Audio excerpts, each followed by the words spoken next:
What's up everybody, welcome back to the channel. So in case you haven't seen my last video where I did the fluid change and clutch adjustment on my 2015 Harley Davidson Road King, you would know that I mentioned I was having some clutch slippage issues.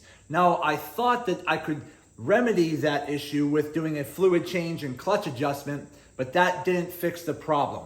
Now what I mean by clutch slippage is when I go to pull out onto say a highway, for example, and I need to go from first gear to say fourth or fifth gear very quickly, and I'm landing in that throttle and banging out those gears. What I'm experiencing is the sound of the engine revving up and maybe the RPMs are going up. You hear it and you feel it, but the speedometer is not going up and you don't feel the power pushing the bike forward relative to the increase of RPMs or the engine sound. But if I'm doing local driving around town and I'm gradually and slowly shifting through the gears, I don't notice the problem as much. It's only when I'm trying to bang out those gears and shift up the gears very quickly is when I notice this problem. So being that the fluid change and the clutch adjustment did not fix it, I can only assume that I need to replace the clutch. So that's what we're going to be doing today. So without further ado, let's take a closer look at what we're going to be installing. Okay, so what we're going to be installing today, I have a bunch of different things we got to open up here for this project. There you go. So what we got here today is the Barnett Performance products. This is the carbon series, so they're a little bit higher quality, and this is the extra clutch plate kit. So it comes with an extra friction plate. So these are supposed to be really, really good. Here's the actual code number right there. Okay, so this comes with your friction plates and your steel plates. So again, we'll go over all that when we unbox that. Okay, and then in this package here, I went ahead and I ordered a new clutch plate spring. Now this one I got from Energy One. Now this one here is about 10% stronger than the stock factory spring plate. Now, there are heavier duty ones out there. I did not want one that was equivalent to what I already had. I wanted a stronger spring plate. Barnett and a couple other manufacturers makes a heavier duty spring plate, which is about 25% stronger. But keep in mind, when you go with a 25% stronger spring plate like this, your clutch gripping is gonna be really, really tight. And I didn't want to have to squeeze the heck out of that clutch lever to be able to shift gears. Now, if you're primarily riding highway, a stronger, heavier spring plate is probably not going to be that cumbersome. But if you happen to be in stop and go traffic, or you happen to have like arthritis or sore hands or something like that, I would probably advise not to go with the heavier duty spring plate. Now, this one from Energy One got a lot of great reviews. It's about 10% stronger. So it will give you a little bit more pressure on those plates, but it should not really affect your clutch pull that bad. So that's why I went with this one. So again, we're going to be installing the higher performance carbon series extra plate clutch and a new Energy One 10% stronger clutch spring. At the same time, I stopped at the Harley dealership and I picked up some new gaskets. And again, a lot of these gaskets are going to be pretty much pressure sealed. So once you actually mount them on and they squish and compress, they probably will be good for a little while. But I don't want to keep replacing this stuff because this is kind of a pain in the butt to do all this. So I'm just going to go ahead and replace my entire primary gasket and my primary derby cover gasket. So I got brand new ones for that. So what we need to do first is I got to go ahead and remove the passenger floorboard back here. That gives me more room to work with here. Then what I'm probably going to do is remove the floorboard here as well. I want to kind of get all of that out of the way first. Then we're going to slide our oil pan underneath, pull the drain plug for the primary, which is right underneath here, and drain all that fluid. Once we have that done, we're going to take the derby cover off and we're going to start jumping into this project. So let me start removing those things first and we'll be right back. Okay, so before we kind of move any further, let's go ahead and open this up and see what we're working with here. Okay, so inside the box, you're going to have all of your plates. Okay, so you have some stickers and some other information here. So again, your friction plates are going to look like this. They're going to have these little pads here, okay, on both sides. So you're going to have 1, 2, 3, 4, 5, 6, 7, 8, 9, 10. You're going to have 10. Now normally you would have 9 and 9, but remember this is the extra plate kit. So you're going to have one more friction plate, which is good. It's going to give you a little bit more bite when you're shifting, okay? Then you're going to have your 9 steel plates. They look like that, okay? So we have all those. So what we want to do first is get a bag, okay? Now this is where it gets a little tricky. You could do this in a pan or whatever you want to do, but I'm going to go ahead here and pour a new bottle of this genuine transmission and primary chain case lubricant. I'm going to go ahead and pour that in here, because what you want to do is soak these friction plates. Now make sure you use a bag or a pan that doesn't have a hole in it, obviously. Okay, so you want to do that. Now gently, you're going to stick each one of these in there. Okay? Try to like offset them a little bit if you can. Again, you want to soak the friction plates only. And I would recommend doing this first, because the longer you let these soak in the fluid, the better, because you want those pads to absorb this lubricant. Because if you don't do this, your friction plates will stick to the steel plates, and that's not good. So we're going to go ahead and seal this up a little bit. Okay. All right, so that's what we want to do. And we'll come up here periodically and flip them over. Okay, but we're going to let those soak for now. So we're good to go with that. And then after we're all said and done, we're just going to reuse that same fluid and just pour it out of the bag into a funnel back into the actual primary case. So while that's soaking, let's go ahead and move on. Okay, so we went ahead and took the front floorboard off here, and we took the rear passenger floorboard off there. So the next thing we're going to do is come up under here with our oil pan and a wrench and take that plug out right there. So I need to take this plug out right here, which is our drain plug for the primary case.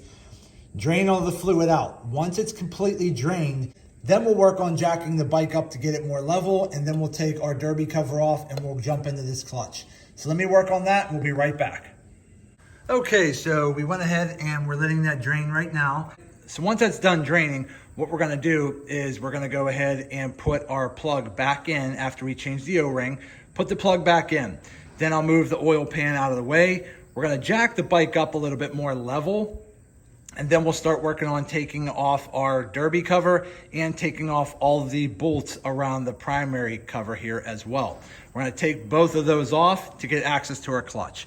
So let's work on finishing draining all the fluid, and we'll be right back. Okay, so I just went ahead and took the derby cover off there, and I'm just holding the bike upright just a little bit just to make sure any excess fluid has drained out. Just kind of rocking the bike gently back and forth a little bit just to make sure any excess fluid is completely drained out. Once it's completely drained out, I'm gonna go ahead, put my new O-rings on here. I have a little bag of them. I'll put a link in the description if you want any of those for yourself, but you can find them online pretty cheap. So once we have that drained, we'll put a new O-ring back on our drain plug right there. I might even add a little bit of thread tape on to that plug just to make sure it has a really good seal, just because I'm a little anal about things like that. So I'd rather make sure that is not going to leak at all.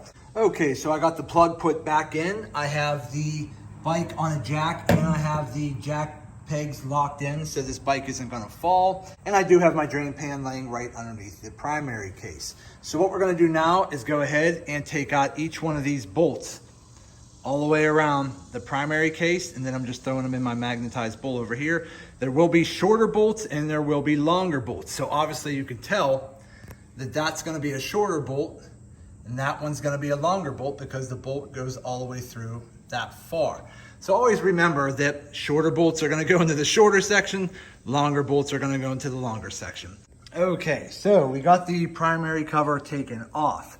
So the next thing I am going to do is loosen my clutch cable boot, then loosen the jam nut, and then loosen the actual clutch adjustment nut. And that'll take all of the slack off of your clutch lever here. So once we do that, then we're gonna go ahead and start taking off our jam nut over here, and then we're gonna start tackling these clutch plates. So let me do that, I'll be right back. Okay, so I went ahead, pulled up my rubber boot, loosened my cable down here. This is the adjustment cable here. So the top nut right here is your jam nut right there. And then this bottom piece here is gonna be your clutch adjustment. You wanna move both nuts to the very top, and that'll give you free clutch play. Okay, so the next thing we're gonna do is we're going to take a wrench and an Allen bolt like this, okay? It's best to have one of these offset wrenches. It works a little bit better. So what we're gonna do is hold the main adjustment bolt like that, but we're gonna slide our wrench over and crack them loose, okay? So then once you loosen that jam nut up, next what we're gonna do is loosen these bolts right here, okay? That lock plate holds your spring plate in place.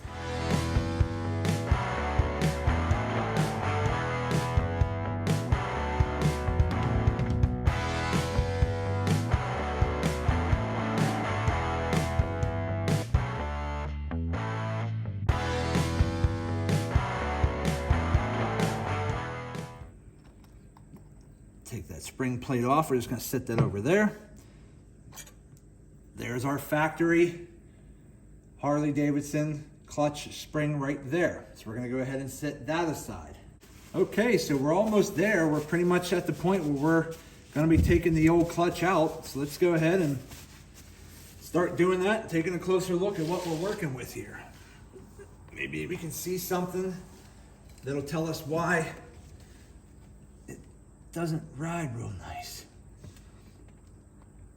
Okay. And once you take this outer plate off, that's what it looks like there, okay? So that's what your outer plate looks like there. We're gonna set that aside.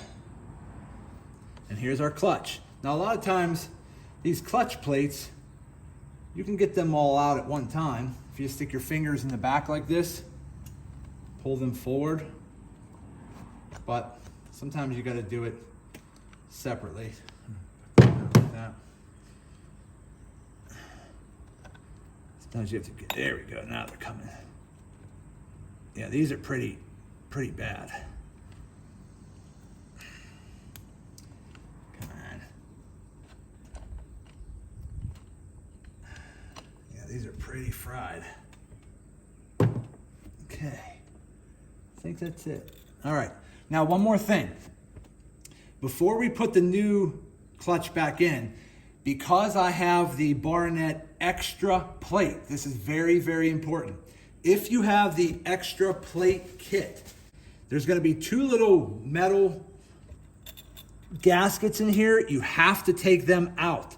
If you do not have the extra plate kit and you have a regular clutch kit, you wanna leave these metal gaskets in there. But when you have the extra plate kit, you have to take these out because we need that extra space for that extra plate that we're putting in. So there's one, okay, it looks like that. It's a little bit concaved like this facing the bike, so that's what that is. Okay, and there should be one more in there. Getting those extra gaskets out way in the back are not always easy. You gotta kinda play with it. There we go, I think I got it. Okay, almost got it, just can't seem to get a hold of it. All right, there we go. Okay, so there's the second metal gasket. So there's two metal gaskets in there, way in the back. If you have a clutch kit that has the extra plate, you have to take those two wire metal gaskets out. They look like that. You have to take those out so that your extra plate will fit. Because if you forget to do that, it's gonna be too far out and you're gonna be slipping your clutch at that point too. Okay, so now that we got that done, let's bring the camera up here real quick. So if you see here, I mean, look how small those friction pads are. They're really, really tiny compared to, try to do this without popping the bag, compared to how big those friction pads are there. That is a big difference. Okay, tiny friction pads, huge friction pads. So that's number one, is the tiny little friction pads. They just kind of suck. Get those out of the way. Now I might keep these steel clutch rings here. I'll probably keep those just in case as a backup or whatever the case is, but I'm trying to look for any kind of clutch wear. You can always look at these friction pads. Some of them might be worn out, some of them might not be. Yeah, they have a pretty bad smell to them too. But like, look at some of these. I don't know if you can kind of tell. You can see some of the pads, the friction pads, are a little higher than the other ones. And it just keeps getting worse the further in we go. Because keep in mind, the friction plates that are closest to the engine are the ones that are going to get the most friction and the most use. Look how like dark and dirty and burnt up that is. I mean, these friction pads are almost non-existent anymore. That's why I'm having so much clutch slippage. I mean, look at these pads. There's hardly any pad left. Yeah, this clutch has been destroyed. So I'm not going to bother going through the rest of them because I already know this clutch pack from stock was destroyed. So what we're going to do next is we're going to start putting our new clutch plates back in. So here's our new steel clutch plates here. Okay, there's going to be 9 of those. And then in this fluid that we were saving over here, we're going to have 10 friction plates. Okay, and the reason there's 10 is because remember, this is an extra plate kit. Tells you right here, extra friction plate. Okay, so having one more friction plate is only going to give you more bite and more grip when you're using that clutch. So we let these soak the whole time we've been taking everything apart, so they should be good. I'd say at minimum, let them soak for a good 5 minutes. A little bit longer is better. Again, they've probably been soaking here for a good 15 minutes or so, but they've been soaking pretty well. So what we're gonna do next, we're going to start putting our plates back in. Now you're gonna start with a friction plate and you're gonna rotate. You're gonna do friction plate, steel plate, friction plate, steel plate, friction plate, steel plate. So you're gonna start with a friction plate and we're gonna end with a friction plate. Once we have all the plates all the way shoved in there, then we'll go ahead and put our outer plate on and lock everything down. And then, once we're at the end, we're gonna go ahead and put on the new Energy 1 spring, because this one here is gonna be a little bit stronger. Okay, so here is the old one here. Here's the new one here. I mean, they look almost identical. The Energy 1 is a little thicker. Can't tell by much, but it is a little bit thicker. So hopefully it should be better. So we're gonna go ahead and lay that old spring plate there. So now we have our old burnt out clutch pulled out of the bike. We have our new friction plates here soaking in primary case fluid, because you really want each one of those friction plates to absorb it so that these friction plates have maximum lubrication. Because again, keep in mind, those friction plates are being pinched up against steel plates. So again, when they're grinding and really gripping on there, you want to make sure that these friction plates here are nice and lubricated so that they can release from the friction plates and be able to slide around when they need to. Because again, if those are not lubricated and they grip, they could actually get stuck. And that's the last thing you want, is to have that happen. Okay, so we're good to go. Now all we gotta do is start putting the clutch back in. So let me set the camera up. All right, so we're gonna open up the bag. We're gonna take our first friction plate out. Okay, nice and good. We're gonna slide that in. Again, they only go in one way. Push it all the way in. Then take a steel plate. Slide that in. Get a friction plate.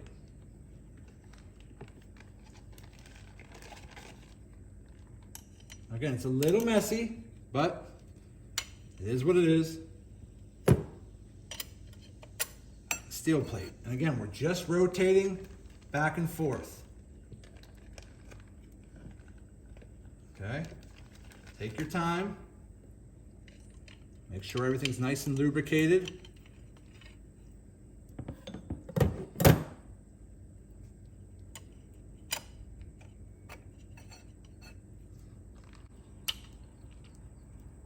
Okay, one more steel plate, one more friction plate, and we should be good.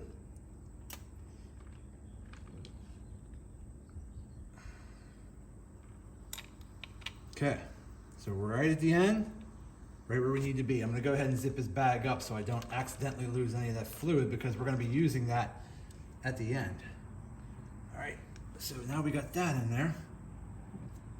Then we're gonna take our outer plate here, slide that on. There you go. You want to make sure that's seated up there real nice. You don't want any gaps. You want everything to be pressed in there real nice. Then we're going to take our new Energy One spring.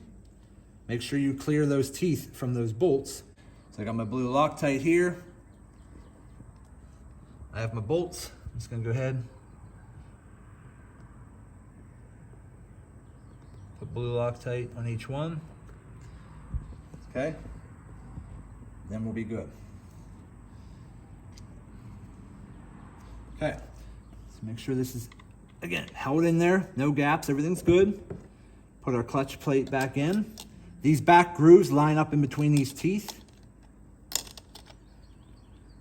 So it only goes in one way.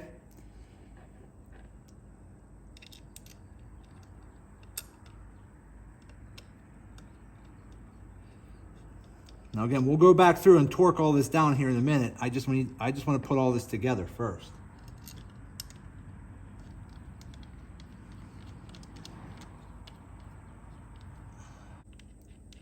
Okay. All right.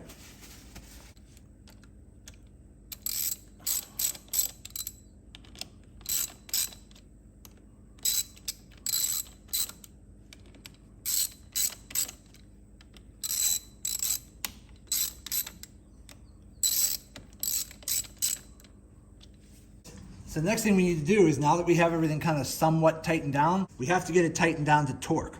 Now, I believe these outer bolts here, based off of the Harley Davidson service manual, these retaining bolts here for the spring are supposed to be between 90 and 110 inch-pounds. So what we're gonna do is we're gonna get out our torque wrench here, and we're gonna get this tightened down. Okay, so now that we have our torque wrench set here to about 100 inch-pounds, okay? So I got them at the 95 mark, added 5, so we're at 100.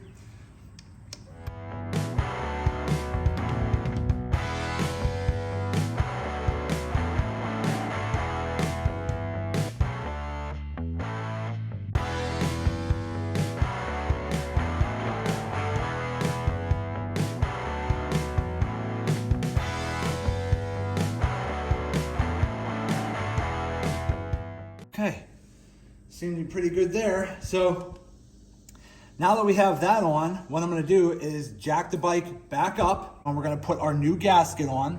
Once I put my new gasket on, put the bolts back in place with a dab of blue Loctite, and we're gonna set those bolts between 108 and 120 inch-pounds. So what we're gonna do is probably set them at about 110, just to be safe, because I don't like to max out the torque spec. So again, we'll do that. Once we're all done with that, we'll come back and start adjusting our clutch.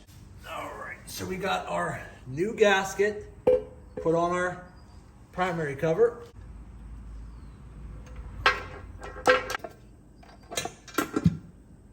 Okay. Okay, so just so I don't bore you here, I'm gonna go ahead and put all my bolts in. Again, a lot of the longer bolts are pretty much here in the front. So there's 4 long bolts. So there's gonna be, they're towards the front. There's gonna be 1 here, 1 up towards your shifter, and 2 down at the bottom here. That's your 4 long bolts. So let's go ahead and get those put on. Now again, some people recommend blue Loctite, some people don't. I like to just be safe and put just a small dab of blue Loctite on there. Again, I'd rather be safe than sorry. Okay. Okay, so we got the primary cover back on. I have all of my bolts all the way around put in. Everything's torqued down to spec. I think I have these torqued down to about 110 inch-pounds. I think it calls for about 108 to 120. So I have them about 110 on these outer primary bolts. Remember, the inner ones, I think I had those set at about 95 to 100 because the inner clutch spring retention bolts here, these are, I believe, 80 to 110. So I have mine at about 95 to 100 inch-pounds there. So the next thing we have to do is actually get a funnel and start putting a lot of our fluid back in here. I'm gonna go ahead and try to pour that back into the empty quart container because I wanna see how much fluid is in the container, because on the side of the container it tells you how much is there. Because I assume some of that fluid has been used when soaking up those friction plates. I have an extra backup fluid here that I had a little bit extra from the last time. So what I'm gonna go ahead and do is fill this back up and gauge it off of this level here and fill that back up with a funnel. Once we put a funnel in here, you're just gonna pour it right in there. I think I have my funnel over here. Okay, so we're just gonna go ahead and shove a funnel down in there like that. We're gonna pour our fluid in. Once it's all done, we'll go ahead and put our derby cover back on. So I'll be back in a minute. Okay, so I just emptied my bag into my container here. Now, if you look here at the container, I'm still holding at about 28 ounces. So I have about 28 ounces in here that I saved from the bag that we soaked our friction plates in. Now, if we go to the manual, it says that wet 38 ounces, dry 45. So 28 ounces is probably not gonna be enough since we completely drained the primary. So I'm probably gonna add a little bit more. So if we take the 45 ounces dry and subtract out the 28, we need about 17 ounces more. So I'm not just gonna go ahead and pour all 17 ounces in here because I have about 20 ounces left in this one here. So what I'm gonna do here is I'm gonna pour this in and then I'll pour a little bit of that and I'll just keep looking in the primary down at the chain because you only want the fluid to come up to where it's just touching the bottom of the chain because you don't want the fluid to cover the bottom of the chain. So the chain's gonna be going around in a circle. So if you could look down at the very bottom at the chain that's towards the bottom, you want your fluid to come up and touch the chain, but you don't wanna flood the chain. So I'm gonna go ahead and do that and we'll be right back. Okay, so now that we got our primary fluid put back in, we are good to go. Now we're gonna go ahead and adjust our clutch. So again, we have our jam nut here loose, like that. Then we're gonna go ahead, stick our Allen wrench in and find out where our friction point is. Again, your friction point is gonna change depending on your bike and depending on what kind of clutch pack you have in here. So right here, you feel how loose this is right here. I mean, you can let go and it just falls. There's no friction zone there. So you wanna keep twisting it until you feel a friction zone, which I'd say that friction zone is right here at about, say, 2 o'clock. If this circular pattern was a clock, I'd say right about 2 o'clock, and that ballpark is where my friction zone is. So if here's 3, I'd say this is about 2. So what you wanna do is once you find your friction zone, okay, which is about right here, go back a half a turn. Some people recommend 3/4 of a turn, but I usually go a half a turn. So if we figure a half a turn would be about down here, we'll take this down to about there, tighten our jam nut. So remember, our front clutch cable has already been loosened. So we don't have to worry about that. Now once you keep this in here, go ahead and tighten that down. Now, if you happen to have like a crow's foot or some type of way of torquing that down the spec, there is a torque spec for that jam nut, but because I don't have one, I'm just gonna kind of rely on feel and try to get in here and just put a little bit of pressure on it. And that should be good. Okay, so now we're good there. Then what we gotta do is remember, I still don't have my clutch up here adjusted. So I have to come down and tighten this adjustment screw back in until my lever is nice and tight up top to where I only have about 1/8 of an inch of play. Okay, so this big long nut right here. You want to keep adjusting that back down until you have roughly about 1/8 of an inch of play. Just about like that. You never want to have no play at all. You need about 1/8 of an inch of play here to make sure that your clutch is completely engaged. Okay, I might even loosen that just a tad bit more, but you have to make sure you have about 1/8 of an inch of play. Once you have that figured out, come back down here, tighten your jam nut all the way back down, tighten it, pull your boot back over it. So once you do that, your clutch will be completely adjusted. So let me finish this up and we'll be right back. Now we just got to go ahead and put our new derby cover gasket back on. You want the Harley emblem facing the actual primary, so stick it on like that. We're gonna go ahead, put our derby cover back on. We're gonna take our bolts, okay, put those back in, and we'll torque those down to spec as well. And I believe the torque specs are 84 to 108 inch-pounds of torque. So I'll probably do mine again at roughly around 90 inch-pounds all the way around. So let me do that and we'll be right back. Okay, so we are done and we got everything put back together. So now what I need to do is go ahead and put my front floorboard back on. We'll go ahead and pull the bike out in the driveway, start it up, let some of that fluid flow around, get it kind of moving around a little bit, and then we'll take it for a quick ride down the road and test out this new clutch. Okay, so we're outside, everything's back on. Let's go ahead, give it a quick start up. Make sure we're neutral here. Okay, we're good.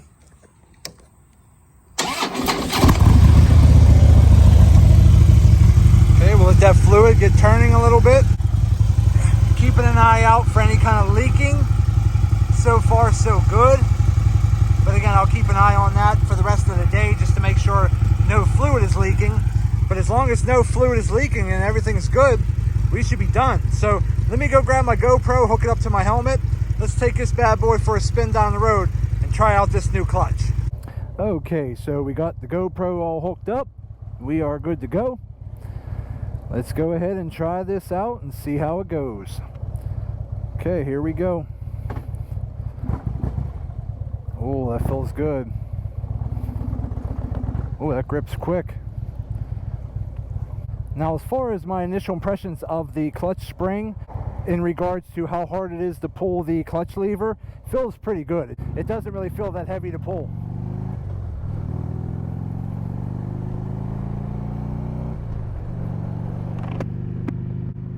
Okay, so far, I mean, I can tell you right now, shifting is so much nicer now, and I have immediate response. Okay, and I can see right now, I was hitting 60 very easily, where before I was barely getting above 50, because once I started hitting that 50 mile per hour mark, my RPMs were going up, but I was not really responding to the increase of RPMs. Oh man, this shifting feels amazing.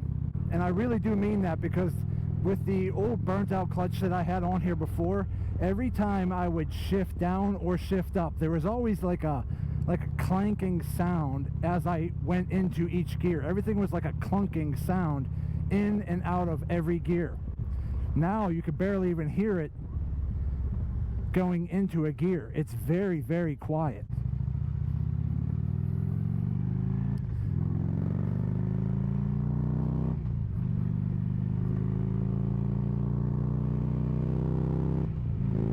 Oh man, this is awesome. Look at that. I got my speed back, baby. Oh, this is beautiful. Man, this feels awesome. There is no slipping. It goes into each gear so nice and smooth. I mean, shifting is buttery smooth right now, and this feels awesome. Now again, I do feel the clutch lever at the hand is a little bit stiffer to pull, but again, it is about 10% stronger than it was before. So I was anticipating a little bit more of a feedback in the left hand at the grip, but it's honestly not even that noticeable. So if you have any concerns about going into a heavier duty clutch spring that's like 25% stronger, and you're concerned about how hard it is going to be to ride that clutch in, say, heavy stop and go traffic, or if you have arthritis in your hand or whatever the case may be, definitely check out the Energy One clutch spring, because it's about 10% stronger, you really don't notice much of a difference in the clutch pull. It feels really good. It's very buttery smooth. And this Barnett Carbon Series extra clutch plate kit that I got, man, this feels awesome. The friction is so nice. It grips immediately. I mean, just going up and down gears is flawless. I don't have to like jerk it with my foot anymore. It just slides right into gear. It feels amazing. And I got my instant response back. Oh man, that feels good. So again, my initial impressions of the Barnett Carbon Series extra plate clutch kit, paired with the Energy One heavy duty spring that is about 10% stronger over stock. This is a perfect combination in my opinion.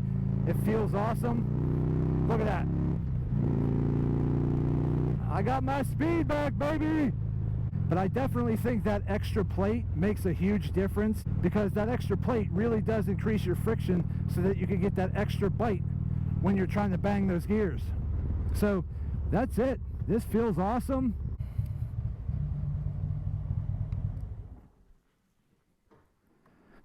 Okay, everybody, so we are finally done.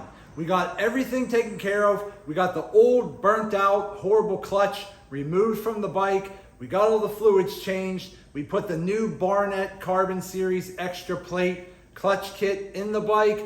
We put the new Energy One heavier duty spring plate on as well. We got all the bolts locked down. We got all the bolts tightened down. I got a new O-ring on the drain plug. We are good to go. I did take the bike on a test ride and it felt awesome. It had immediate response. It went into every single gear up and down with no clunkiness. It was buttery smooth. I had instant response, and the clutch lever play was very, very manageable. It was a tiny bit tighter than stock, but trust me, it was not that big of a difference. But it did have a nice solid feel to it and it felt awesome. And now I could get back out on the highway, bang those gears, really pick up some speed, and really just enjoy what this bike is meant for, which is enjoying the open road. So that's it for today's video. I hope it helps some of you out. Do me a favor, hit that thumbs up button, like this video. If you have any questions, put them in the comment section and I'll get back to you as soon as I possibly can. And do me a favor, subscribe to the channel because it definitely helps me out and I greatly appreciate it. So that's it. I just want to say thank you to each and every one of you. I truly appreciate you all. Thank you. And as always, see you in the next video.